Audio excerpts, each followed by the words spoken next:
What's up, guys? What's up? I just want to thank you for bringing two of my favorite characters to life on the screen, like, so vividly.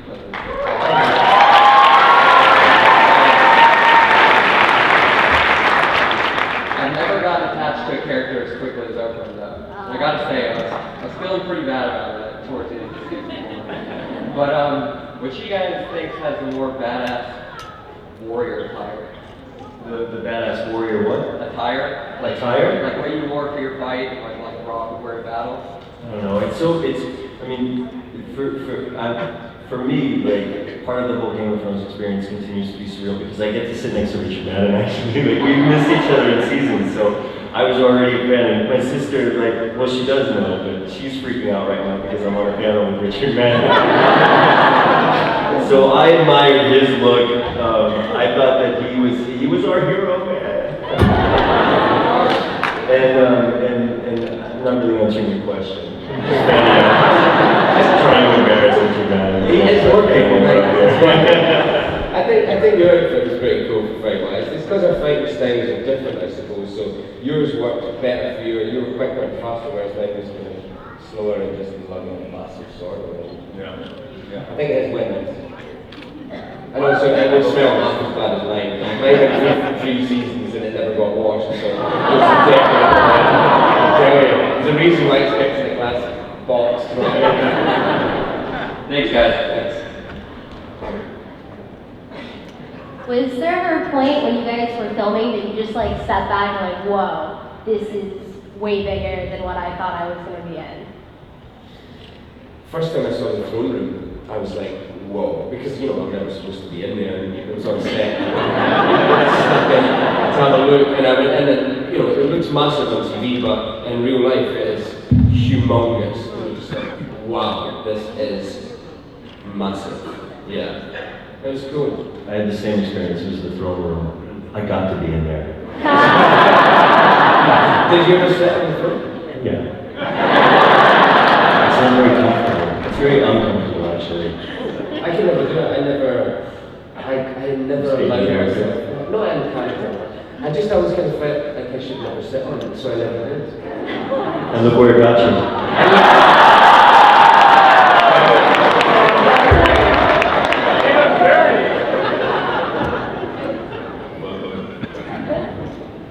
So it's pretty well known that you guys together, obviously with slight differences, were in some pretty raunchy scenes. I'm sure that little what kid's are you parents also doing know later?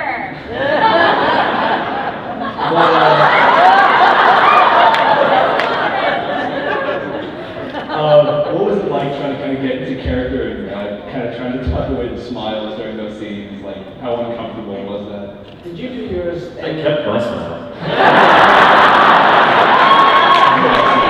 Where did you film yours? Did you film yours in Ireland or? In Ireland, in that really castle, really cold studio.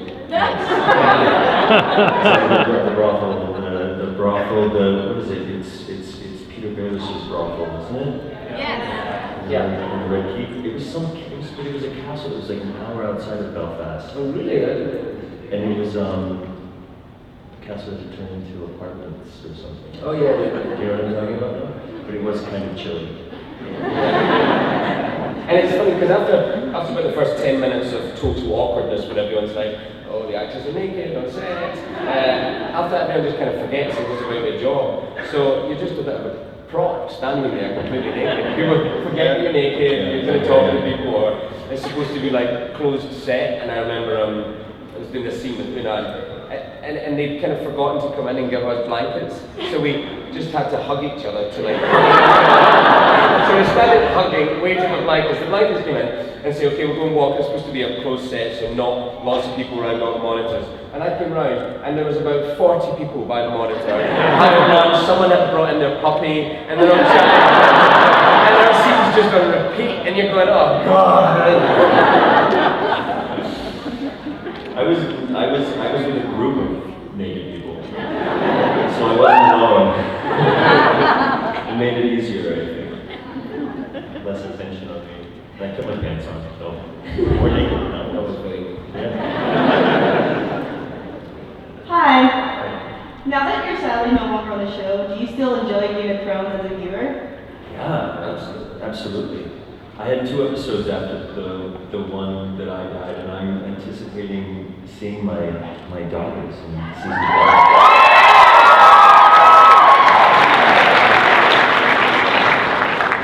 I love watching the show. I still watch it, and I still spend a lot of time with a lot of the actors from the show, which is mad because you're with them, they go, oh yeah, that thing in episode 5 and this, and you're like, go tell me. So I have to kind of make sure they don't spoil it for me, but yeah, I love what I'm talking about. Thank you. Hi again. I was wondering how you felt about Tyrion killing his father and how that would affect his character development. What was the second part of the question? How it would affect Tyrion's character development. I think it's devastating. The 4th season really is a serious build towards that event, and for Tywin of all people to go on the toilet is pretty amazing. On Father's Day, by the way. Did it air on Father's Day?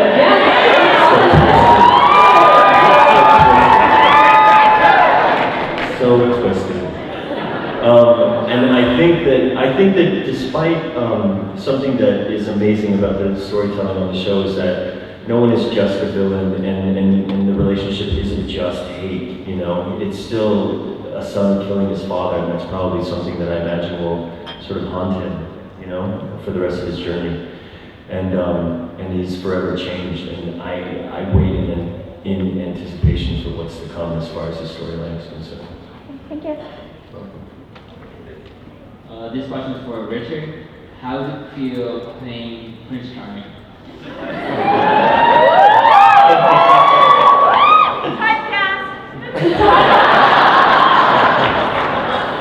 Well, he's not actually referred to as Prince Charming in the script, that's just a nickname.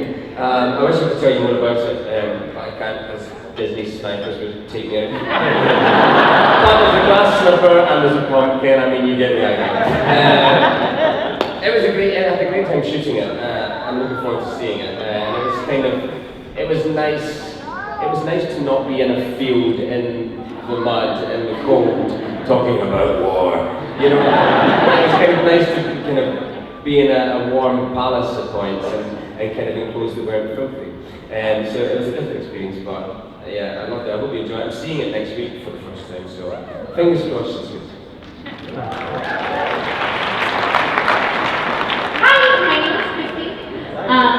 Question is, do you guys ever get uncomfortable with how sexy you guys really are?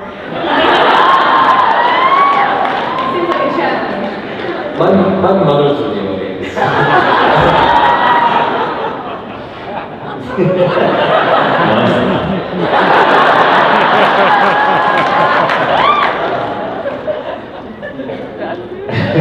Do I ever get uncomfortable with how sexy?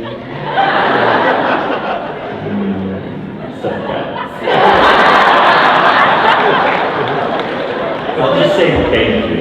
What about you, Richard? What's that? What about you? Do you ever get uncomfortable? I feel quite uncomfortable right now.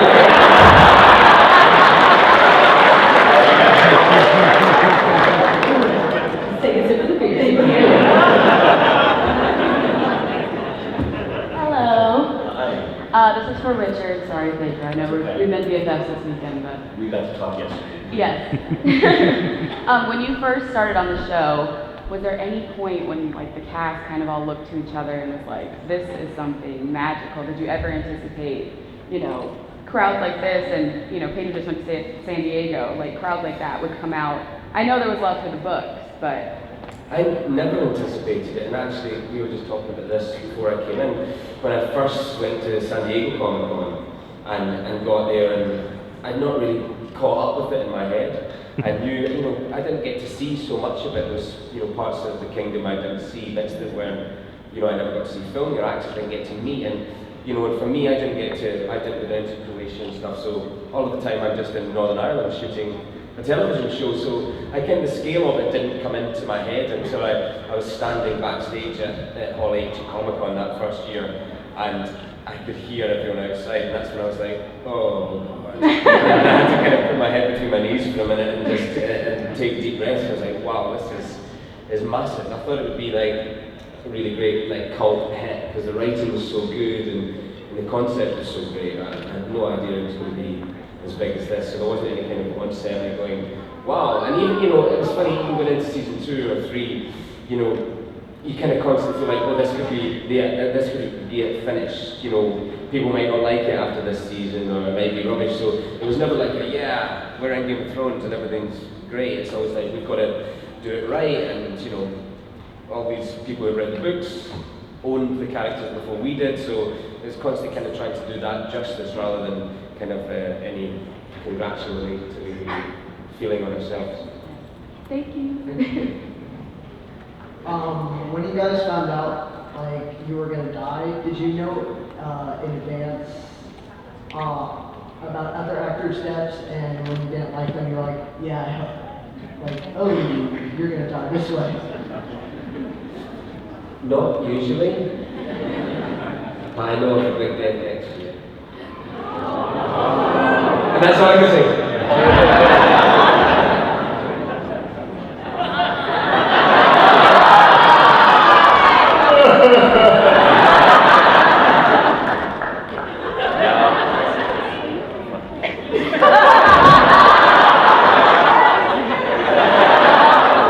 No. Sorry. I can't hear you either, so we're all in the same boat together. Alright, so. I can't speak. Torture, sorry, that's torture. What were your acting techniques to get into some of your more intense scenes you had to do, like your big fight scene that you had to do when you died, Pedro? What were your behind the scenes? What did you do to get into that moment?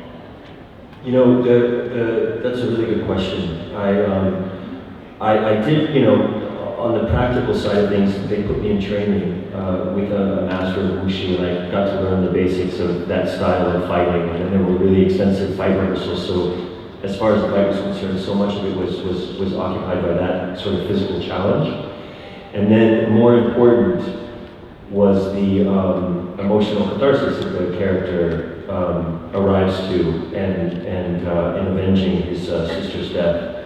For me, I have an older sister. She is my best friend, and she's 2.5 years older than me, and it was very, very easy to connect to that part of the storyline for me. There wasn't, all I had to do was imagine anyone doing somebody in my family any harm, and I'd probably, go after their asses like over and over. Thank you.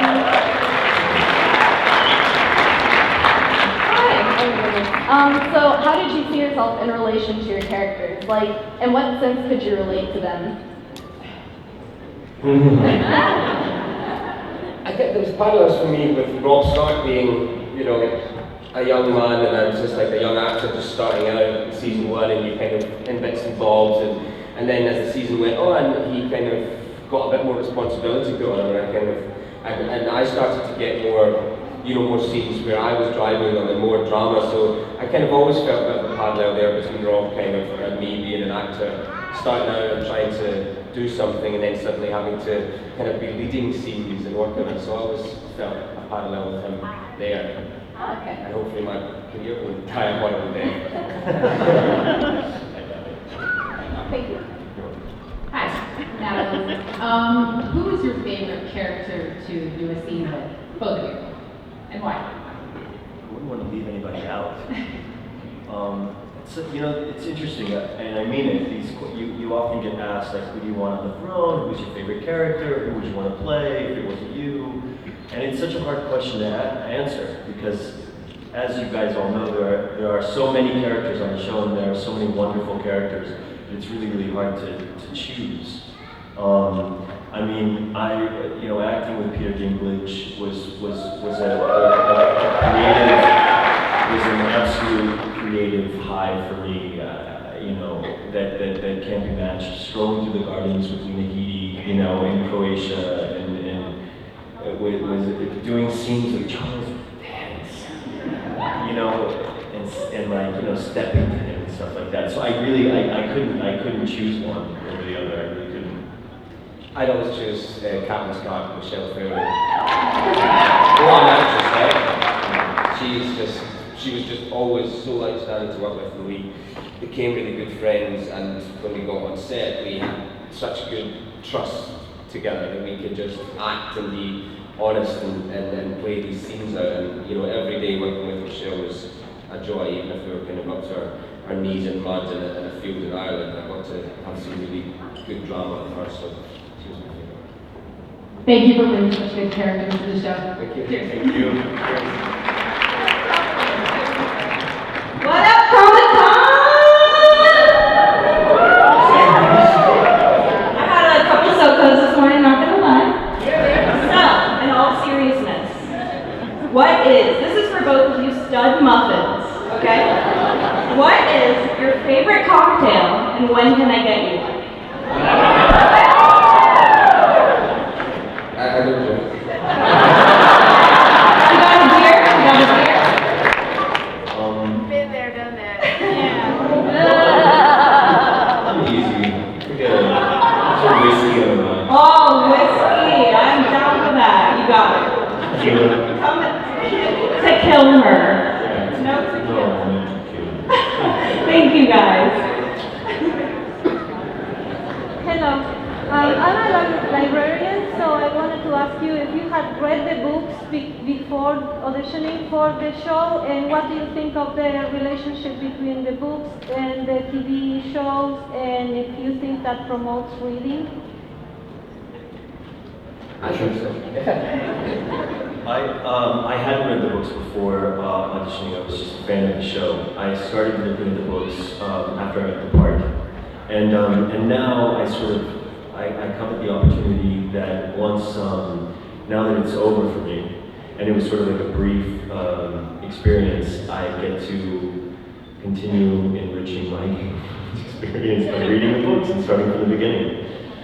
And I think that it should promote reading. I think that it's a special show because of how well it adapts very, very popular books onto a television series in a very uncompromising way. I know that they changed some things up, and ultimately, after working with David and Dan and everybody there, it's so their highest intention is to satisfy the fans and to tell the stories to the best of their ability and to the story's potential. You know, that's what they care the most about. You know, they don't want to change anything because to make it their own. They want to tell the story as best as they can to make everybody happy and get to experience it, you know, in an even more intimate way. So, read the books, watch the show. I don't know. I think you know, you read the books and you get so much more from the show. There's especially other characters like Littlefinger and reading the books and knowing the ins and outs of those relationships. When I see it on screen, I know all the undercurrents, all the subtext that's going on between characters. So yeah, now I see a lot of people walking about with Game of Thrones books, and I don't know if they were avid readers before, but I know that, you know, lots of people come up to me and say, I don't really read much, and I've read all the books twice. So hopefully it's the chemistry. So thank you for that. Thank you. Just to let you guys know, we do have 5 minutes.